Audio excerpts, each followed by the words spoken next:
turabandanya rwa rukurikirane rw'ibiganiro vy'umuhari inamahoro biraba amateka y'abakenyezi.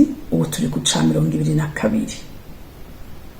Igihugu cacu caraye gisubiye kwibuka kuwa 21 Gitugutu igandagurwa rya nyene cubahiro Melchior Ndadaye yahoze arongoye igihugu c'u Burundi. Nkako haraciye imyaka 28 incungu bitiriye demokrasi igandaguwe. Umunyacubahiro rero yifuza Uburundi bushasha burangwamwo demokrasi, ubutungane nyakuri kuri bose. Yari yashitse ku butegetsi mu bihe bidasanzwe. Twibukanye ko amasezerano y'ubumwe bw'abarundi yari amaze iminsi mikeyi yemejwe.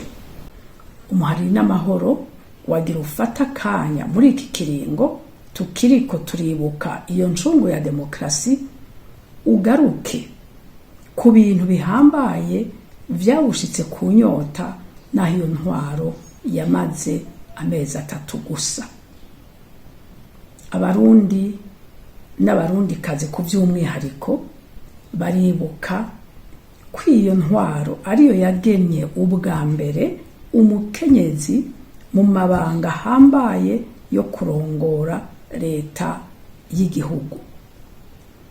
Iryo teka ridasanzwe yateye umurundikazi ryarasamiranye muri Afrika no mu makungu, riraheza rirerekana atagukekeranya ko umukenyezi w'umurundikazi ashoboye kandi atorida gusabwa amananiza kugira ashingwa amabanga muri politike no mu bindi vyose biraba ubuzima bw'igihugu.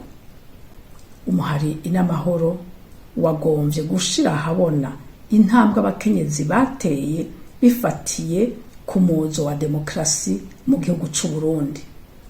Uboneraho n'akanya ko gukebura abo bose bemera ko umuhisi Ndadaye Melchior yabaye incungu ya demokrasi, ko bokubita agatima mpembero bakaraba ko bakigendera vy'ukuri vya vyiyumviro yashira imbere.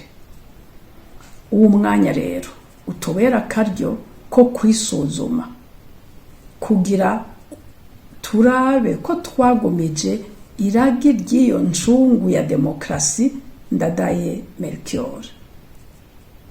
Tumutera iteka mu guharanira no gushikana Uburundi ku ntwaro izira indyane, aho umurundi wese yidegemvya agaterera mu iterambere atankomanzi.